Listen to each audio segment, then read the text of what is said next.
ಕಾರ್ಪಣ್ಯದೋಷೋಪಹತಸ್ವಭಾವಃ ಪೃಚ್ಛಾಮಿ ತ್ವಾಂ ಧರ್ಮಸಮ್ಮೂಢಚೇತಾಃ ಯಚ್ಛ್ರೇಯಸ್ಸಾನ್ನಿಶ್ಚಿತಂ ಬ್ರೂಹಿ ತನ್ಮೇ ಶಿಷ್ಯಸ್ತೇಹಂ ಶಾಧಿ ಮಾಂ ತ್ವಾಂ ಪ್ರಪನ್ನಂ. ಜೀವನದಲ್ಲಿ ಅತಿಯಾದ ವ್ಯಾಮೋಹ ಅಥವಾ ಭ್ರಮೆಯಿಂದಾಗಿ ಕರ್ತವ್ಯವನ್ನು ಮರೆತು ಉಂಟಾಗುವ ಹೇಡಿತನ ಮತ್ತು ದೌರ್ಬಲ್ಯ ಇದರ ಕುರಿತಾಗಿ ಭಗವದ್ಗೀತೆಯ 2ನೇ ಅಧ್ಯಾಯದ 7ನೇ ಶ್ಲೋಕವಾಗಿದೆ. ಇಲ್ಲಿ ತನ್ನ ಕರ್ತವ್ಯದ ಬಗ್ಗೆ ಗೊಂದಲಕ್ಕೊಳಗಾದ ಅರ್ಜುನನು ಹೃದಯ ದೌರ್ಬಲ್ಯದಿಂದಾಗಿ ಎಲ್ಲ ಶಾಂತತೆಯನ್ನು ಕಳೆದುಕೊಂಡು ಈ ಸ್ಥಿತಿಯಲ್ಲಿ ನನಗೆ ಯಾವುದು ಉತ್ತಮ ಎಂದು ಸ್ಪಷ್ಟವಾಗಿ ಹೇಳಬೇಕೆಂದು ಶ್ರೀಕೃಷ್ಣನ ಬಳಿ ಪ್ರಾರ್ಥನೆಯನ್ನು ಮಾಡಿಕೊಳ್ಳುತ್ತಾನೆ. ಯಾಕಂದರೆ ಮಹಾಭಾರತದ ಯುದ್ಧ ಭೂಮಿಯಲ್ಲಿ ಯುದ್ಧದ ಸಂದರ್ಭದಲ್ಲಿ ಅರ್ಜುನನು ತನ್ನ ಗುರುಗಳಾದ ದ್ರೋಣರು, ಭೀಷ್ಮರು ಮತ್ತು ಉಳಿದೆಲ್ಲ ಬಂಧು ಬಾಂಧವರನ್ನು ನೋಡಿ ಭಾವನಾತ್ಮಕವಾಗಿ ದುರ್ಬಲಗೊಳ್ಳುತ್ತಾನೆ. ನನ್ನ ಸ್ವಭಾವವು ಕರುಣೆಯಿಂದ, ಮೋಹದಿಂದ, ದೌರ್ಬಲ್ಯದಿಂದ ನಾಶವಾಗಿದೆ. ನನ್ನ ಧರ್ಮ ಮತ್ತು ಕರ್ತವ್ಯದ ಬಗ್ಗೆ ನನ್ನ ಮನಸ್ಸು ಗೊಂದಲಕ್ಕೊಳಗಾಗಿದೆ, ದಿಗ್ಭ್ರಮೆಗೊಂಡಿದೆ.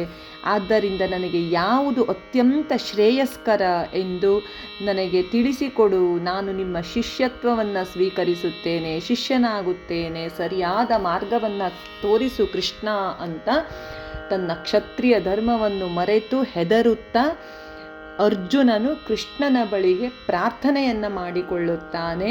ಈ ಅಸಹಾಯಕ ಹಾಗೂ ಗೊಂದಲದ ಸ್ಥಿತಿಯನ್ನೇ ಕಾರ್ಪಣ್ಯ ದೋಷ ಎಂದು ಕೂಡ ಕರೆದಿದ್ದಾರೆ. ಇಲ್ಲಿಂದಲೇ ಕೃಷ್ಣನು ಅರ್ಜುನನಿಗೆ ಗೀತೆಯ ಉಪದೇಶವನ್ನು ಆರಂಭಿಸುತ್ತಾನೆ. ಅದೇ ನಮಗೆ ಈ ದಿನ ಒಂದು ವಜ್ರದ ರೂಪದಲ್ಲಿ ಅಥವಾ ಒಂದು ಮುತ್ತು, ರತ್ನ ಇವೆಲ್ಲವಕ್ಕಿಂತನೂ ಮೀರಿದಂಥ ಒಂದು ಅಪಾರವಾದ ಸಂಪತ್ತು ಭಗವದ್ಗೀತೆ ಎಂಬ ಮಹಾಗ್ರಂಥವಾಗಿ ನಮಗೆ ದೊರಕಿದೆ. ಹಾಗಾಗಿ ಮಹಾಭಾರತದ ಯುದ್ಧದಲ್ಲಿ ಮುಂದಿನ ಶ್ಲೋಕಗಳಲ್ಲಿ ಅರ್ಜುನನಿಗೆ ಸಮಾಧಾನವನ್ನು ಕೃಷ್ಣ ಹೇಳುತ್ತಾನೆ.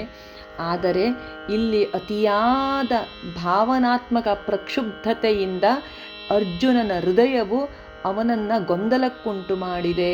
ಒಂದು ರೀತಿಯ ಯಾವ ನಿರ್ಧಾರವನ್ನು ತೆಗೆದುಕೊಳ್ಳಬೇಕೆಂಬ ಒಂದು ಸ್ಪಷ್ಟನೆ ಸಿಗದಂತಾಗಿದೆ. ಯಾಕಂದರೆ ಒಬ್ಬ ಯೋಧನಾಗಿ ತನ್ನ ಕರ್ತವ್ಯವನ್ನು ಪೂರೈಸಬೇಕೇ ಅಥವಾ ತನ್ನ ಎದುರಾಳಿಯಾಗಿ ನಿಂತಿರುವ ಸಮಸ್ತ ಬಾಂಧವರು, ಗುರು ಹಿರಿಯರು ಎಲ್ಲರೂ ತನ್ನ ಹಿತೈಷಿಗಳೇ, ಅಂಥವರ ಎದುರು ತಾನು ನಿಂತು ಯುದ್ಧವನ್ನು ಮಾಡಬೇಕೇ ಅಥವಾ ಗೌರವಾನ್ವಿತ ಹಿರಿಯರ ಬಗ್ಗೆ ತನ್ನ ಸಹಾನುಭೂತಿಯನ್ನು ತೋರಿ ಅವರಿಗೆ ಶರಣಾಗಬೇಕೇ, ಮಣಿಯಬೇಕೇ ಎನ್ನುವಂಥ ಒಂದು ಅತ್ಯಂತ ಗೊಂದಲದ ಸಂದರ್ಭದಲ್ಲಿ ಅರ್ಜುನನು ಒಂದು ರೀತಿಯ ವ್ಯಾಕುಲಗೊಂಡು ಶ್ರೀಕೃಷ್ಣನ ಬಳಿ ತನ್ನ ಪ್ರಾರ್ಥನೆಯನ್ನು ಮುಂದಿಟ್ಟು ತನ್ನ ಗೊಂದಲಗಳನ್ನು ತಿಳಿಸುತ್ತಾನೆ. ಈ ಗೊಂದಲಗಳಿಂದ ತನ್ನನ್ನು ಪಾರು ಮಾಡು, ತನ್ನನ್ನು ಶಿಷ್ಯನಾಗಿ ಸ್ವೀಕರಿಸು ಅಂತ ಪ್ರಾರ್ಥನೆಯನ್ನು ಮಾಡ್ತಾನೆ. ಅಂತೆಯೇ ಭಗವದ್ಗೀತೆಯ ಮುಂದಿನ ಶ್ಲೋಕಗಳಲ್ಲಿ ಶ್ರೀಕೃಷ್ಣರು ಅರ್ಜುನನ ಗೊಂದಲಗಳನ್ನು ಪರಿಹಾರ ಮಾಡೋಕೆ ಹಲವಾರು ಶ್ಲೋಕಗಳನ್ನು ಕೂಡ ಹೇಳಿದ್ದಾರೆ. ಹಾಗೆಯೇ ಈ ರೀತಿಯ ಸಂದರ್ಭಗಳು ಕೇವಲ ಯುದ್ಧ ಅಂತ ಹೇಳ್ತಾ ಇಲ್ಲ, ಸಾಮಾನ್ಯ ಮನುಷ್ಯರ ಜೀವನದಲ್ಲೂ ಕೆಲವೊಮ್ಮೆ ಎದುರಿಗೆ ನಮ್ಮ ನೆಂಟರೋ, ನಮ್ಮ ಬಂಧು ಬಾಂಧವರೋ, ನಮ್ಮ ಹಿತೈಷಿಗಳೇ ಇರುತ್ತಾರೆ.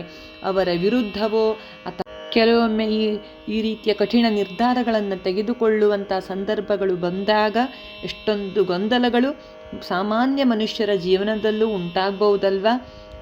ಇದಕ್ಕೆ ನೀವೇನಂತೀರಾ?